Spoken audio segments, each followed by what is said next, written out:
Plague Tale Requiem has been out for a while, and I've been patiently waiting for the ray tracing patch on PC so I could cover it in full. A patch has come, and ray tracing is still not there, but even without it, I'm just kinda gonna cover the game right now.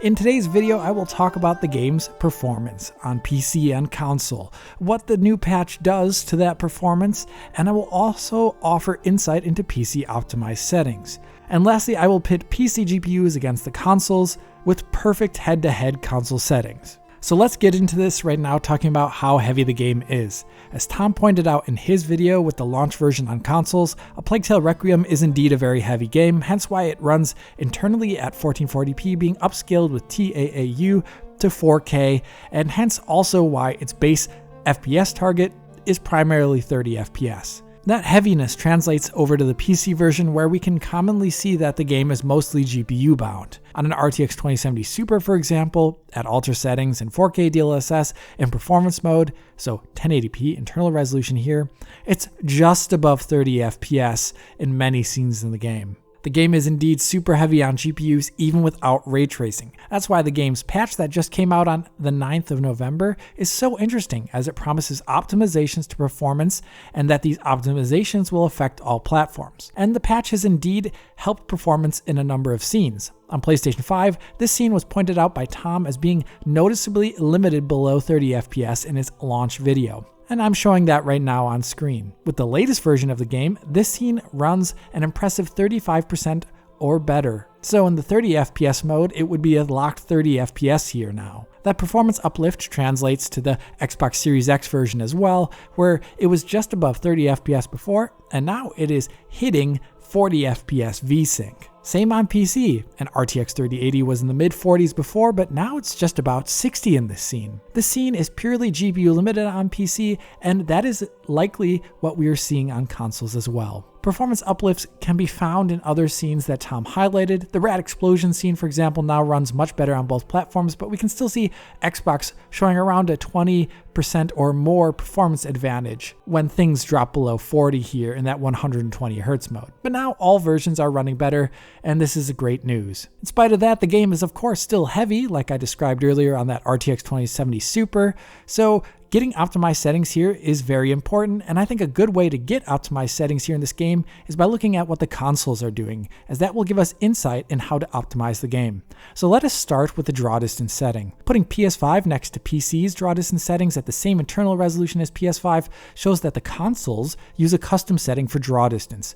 If we look at the distant rocks, we can see how the console setting matches medium here for those details, where the rocks are flatter than high but still not as deformed as low. But if we look towards the foreground part of the frame, we can see how the console setting is actually a match for high and not medium for those details, where we can see the scattered brush detail is lower on medium when we focus on this patch here. But it is not as high as ultra, as the bush here that I'm pointing out is not fully resolved like it is on ultra. So it is essentially a mix of medium and high.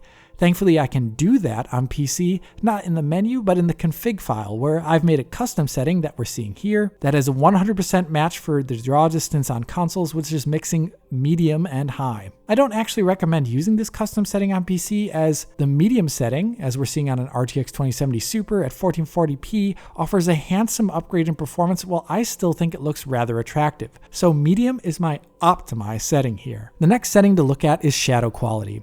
Here we can see that consoles use the medium setting as found on PC based upon the amount of jagged edges in the shadow we're seeing here on the ground that line up perfectly with that medium setting on PC. Get used to that word medium, by the way, for the next couple of minutes, as you're going to hear it again and again. On PC, I likewise recommend medium, as it offers a measurable performance boost, and we need every little bit of performance we can get here. Sticking with the medium theme, depth of field and motion blur are also set to medium on console. Depth of field is tellable by its bokeh shapes that we can see here, and motion blur is identifiable based upon the amount of samples it has and how smooth it is, where you can see that PlayStation 5, for example, here is easily identifiable as medium. Combining this post-processing at medium offers scarcely different visuals than ultra in my experience, and it also offers a minor performance uplift, which, as I said, we can definitely use, so I say use medium in this game. Then let's go over to volumetric lights. This affects the volumetric fog, I believe, tied to the camera, which is sometimes used to create visuals like those you see here. Reducing this setting increases the amount of noise and artifacting found in the volumetric fog when it intersects with geometry. Consoles here use the medium setting based upon their amount of noise. Here I recommend the medium setting as it offers a minor performance uplift. But that's not the only volumetric setting. There's another called light shafts, which seems to be per light volumetrics used in scenes like this one. Here the light shaft setting controls the amount of noise that you can see, and it varies based upon your setting. Here I found that the console setting matches up with medium again. And unsurprisingly, that setting also offers up a small performance uplift that I would definitely say to use for optimized settings. Unless we have screen space shadows or contact shadows. Here changing this value will lower the amount of samples it uses down from Ultra, but with TAA in place here, they functionally will look almost the exact same. And they almost perform the exact same as you're seeing here. There's no optimized setting really, but you can use medium if you wish. Here I was able to find out that consoles use medium by essentially restarting the save and having a perfect camera lineup and checking the shape of the screen space shadows, as they all look actually different in terms of shape. With that, I was able to see that PS5 is identifiably medium.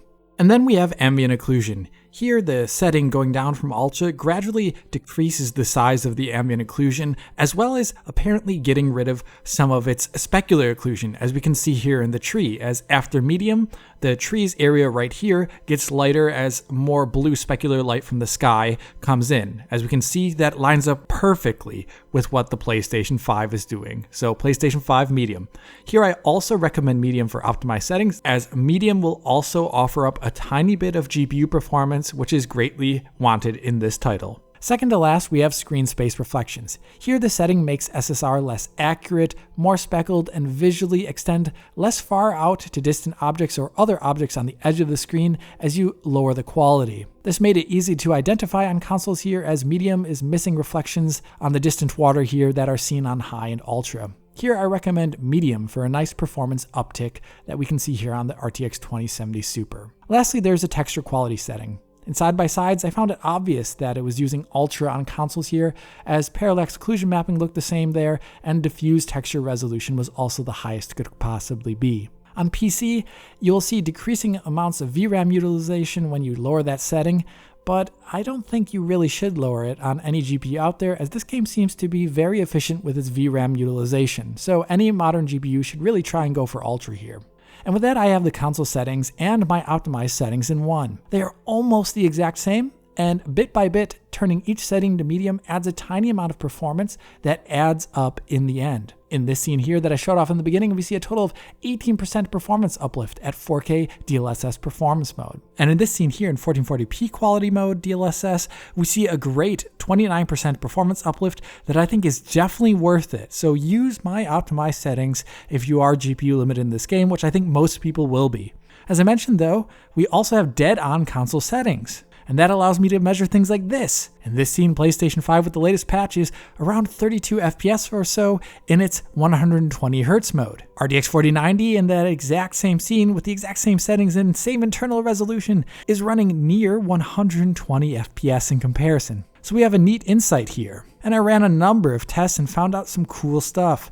And this title, the closest GPU to the PlayStation 5 that I own, is the RTX 2070 Super, which does run the scene a little better than the PlayStation 5. I also found out that Plegtail here favors NVIDIA GPUs more than AMD ones, as the usual head-to-heads show NVIDIA doing better. Like look at the RTX 3080 here versus the RX 6800 XT. Sadly, with the latest patch, we can't say how much faster the Xbox Series X is performing here than the PS5, as VSync is getting in the way. It's a straight 40 FPS lock there.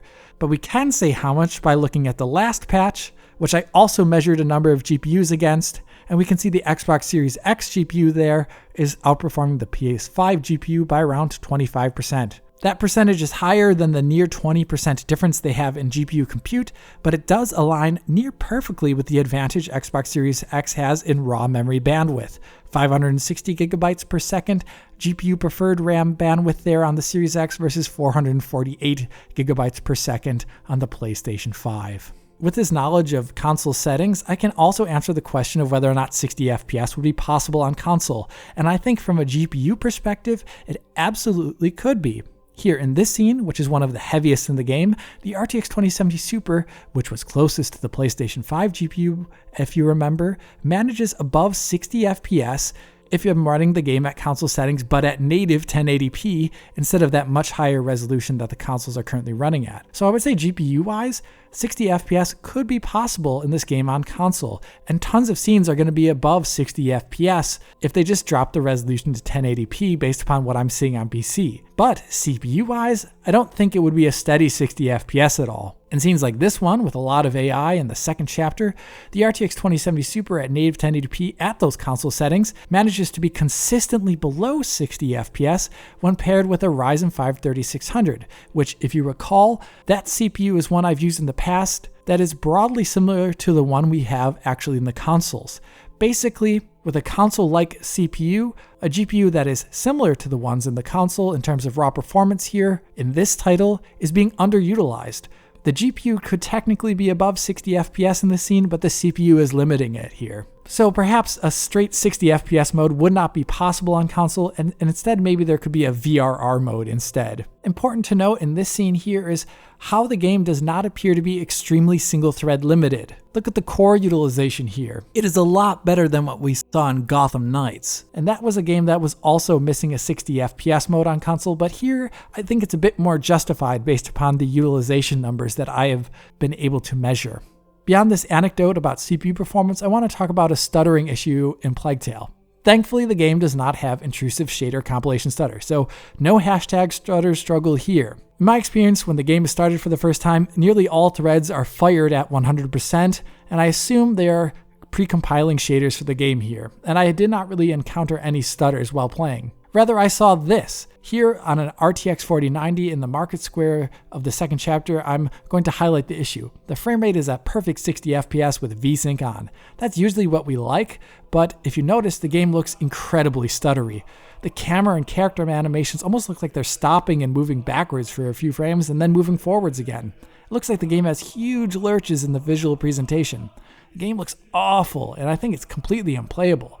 But if I turn off VSync, the issue goes away on the RTX 4090, as we're seeing here. Sure, there's full screen tearing, but there's no issue. This issue is 100% limited to the RTX 4000 series cards in my experience. It does not happen on other AMD or NVIDIA GPUs. This scene on the RTX 3080 with VSync on, for example, doesn't show the problem at all. So there is stuttering in this game, but it affects a very limited set of users at the moment, so I can't really complain too much, but I would really like if Asobo looked at this issue, as I find the game unplayable on RTX 4000 GPUs at the moment. Furthermore, while they're at it, it'd be great if they added an FSR 2.0 for those that are not on RTX GPUs. Yes, they have their own TAAU in the menu that is also used on consoles, but given how DLSS performance mode looks even vastly superior to 1440p to 4K upscale that we see on the consoles, I imagine FSR 2.0 or 2.1 or 2.2 would be something that Radeon users would rather have